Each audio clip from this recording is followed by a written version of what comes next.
ছাদ থেকে পড়ে রহস্য মৃত্যু পরিচালক অনিক দত্তের। বর্তমানে তিনি রয়েছেন কলকাতার একটি বেসরকারি হাসপাতালে আনা হলে তাকে মৃত বলে ঘোষণা করা হয়। এখানে উপস্থিত হয়েছেন টলিউডের অনেক পরিচালক, অভিনেতা, অভিনেত্রী সহ অনেকে। শ্রীরেখা মিত্র আমরা দেখেছি এসেছেন, রুদ্রনীল ঘোষ, সৃজিত মুখার্জি। সবথেকে অদ্ভুত বিষয়, পুলিশ সূত্রে জানা যায় তার বাড়ি থেকে মিলেছে একটা সুইসাইড নোট। সেখানে লেখা আছে তার মৃত্যুর জন্য কেউ দায়ী নয়। আদতে কি হয়েছিল পরিচালকের? সময় যত এগোবে আমরা জানতে পারবো সবটা। বাঙালির অক্সিজেন ফুড অ্যান্ড টক, তাই বাংলার ঘরে ঘরে মুখরোচক। মানসিক অবসাদ বলা হচ্ছে। লাস্ট উইক কোথাও কথা বলার সময় হয়েছিল, কারণ উনি অসুস্থ ছিলেন। কি বলতে চাইবে এই মুহূর্তে তোমরা? এগুলো অত্যন্ত মর্মান্তিক একটা ঘটনা এবং আমাদের অত্যন্ত প্রিয়জন। কিন্তু আর নতুন করে বলার কিছু নেই, আমরা প্রত্যেকেই শোক সন্তপ্ত। শুধু এইটুকু বলতে পারি যে এই মুহূর্তে পুরো বিষয়টা একটা পদ্ধতিতে হয়। যতই আমাদের যন্ত্রণা থাকুক না কেন, একটা পদ্ধতি আমাদের মেনে নিয়ে চলতেই হয় এবং সেই ক্ষেত্রে পোস্টমর্টমের জন্য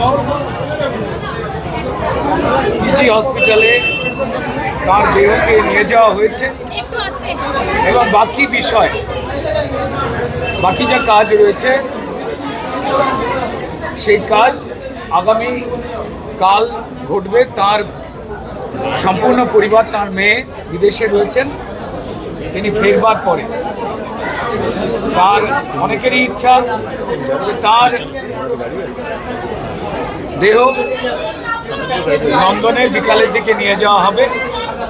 এটা অনেকেরই ইচ্ছা রয়েছে, এইটুকু জানাতে পারি এখনো পর্যন্ত। আমরা দেখতে পাচ্ছি এই মুহূর্তে মানে বিনোদন জগৎ থেকে এমন একজন মানুষ হারিয়ে যাচ্ছে। আমরা এই ইন্টারভিউটা সত্যিই দিতে চাই না, এবং বারবার করে এরকম ঘটনা ঘটছে। মর্মান্তিক একটা অবস্থা, মানুষ চলে যায় ঠিকই, কিন্তু অনেকটার মতো এরকম রাজকীয় রসবোজ্জা, এরকম একটা প্রফাউন্ড সেন্স অফ হিউম্যান একটা মানুষের, তার এইভাবে চলে যাওয়া কেউ মানতে পারছে না। এখানে যারা মিডিয়ার আছেন তাদেরকে বলবো যে চলে গেছে তাকে তো আটকাতে পারবেন না, কিন্তু তার পুরনো ইন্টারভিউ, তার ছবি, তার নিয়ে আলোচনা, এগুলো বারবার করে তাকে সেলিব্রেট করুন, যাতে মানুষের কাছে আরও এই দুঃখের সময়টা কোনো রকম ফাঁকা জায়গা না থাকে। অনিক দত্তকে রিপ্লেস করা অসম্ভব, কারণ তার সেই সেন্স অফ হিউমার আমাদের কোথায় কারণ নেই। শিল্পীরা কি কোথাও একটা মানসিক অবসাদে চলে গেছেন? শিল্পী জগতে মানুষদের কি এইভাবে বলা হচ্ছে? দেখুন, এই ধরনের মানে এটা ঘটনা, এটা কারুর এটা ব্যক্তিগতভাবে মনে হওয়া, বিষয়টা একদমই সেরকম নয় যেটা পর্যায়ক্রমিকভাবে এই ধরনের কিছু হচ্ছে। যা হয়েছে তা মর্মান্তিক এবং তা দুঃখজনক এবং অপূরণীয় একটা ক্ষতি। বিজ্ঞাপন জগৎ এবং সিনেমা জগতে তার কন্ট্রিবিউশন তিনি রেখে গেছেন। আমাদের মনে হয় যে তিনি যে ভালোটা রেখে গেছেন, আমাদের সেইটাকে নিয়েই চলা উচিত। কারণ খুব কম জনকে ঈশ্বর আশীর্বাদ করেন যে নতুন কোনো ধারা, নতুন কোনো বক্তব্যের প্রেক্ষিত আঙিনা একটা করবার। আমার সামনে কৌশিক গাঙ্গুলি দাঁড়িয়ে রয়েছে, একটু আগে আমাদের বন্ধু সৃজিত ছিলেন, আরও উনি পরিচালক বন্ধুরা ছিলেন।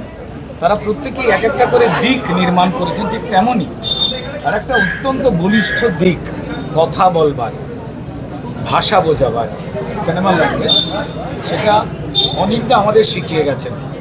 অনিকদা ততদিনই আমাদের মধ্যে আদরের সঙ্গে, যত্নের সঙ্গে বেঁচে থাকবেন যতদিন অনিকদার যে কাজগুলো, সেখান থেকে যদি আমরা কিছু শিখে, কিছু অভিজ্ঞতা নিয়ে আগামী দিনে এগোতে পারি, এটাই বলবো।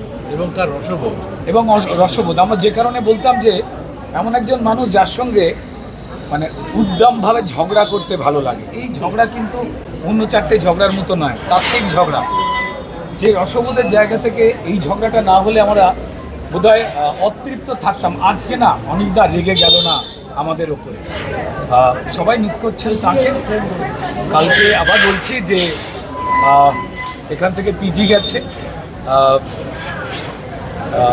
সেখানে পোস্টমর্টম, তারপর তার পরিবারের, তার মেয়ের ঠিক করবেন, তিনি ফিরবেন বিদেশ থেকে। তারপর নন্দনে যাওয়ার কথা রয়েছে, তারপর কেওড়াতলায় শেষকৃত্য, এমনই একটা পরিকল্পনা বা আগ্রহ রয়েছে সবার, এটাই বলতে পারি। আর আমি এটা বলতে পারি যে এত বিদগ্ধ একজন মানুষের এইভাবে চলে যাওয়াতে আমাদের সম্মানীয় মুখ্যমন্ত্রী শুভেন্দু অধিকারী তিনি গভীর দুঃখ প্রকাশ করেছেন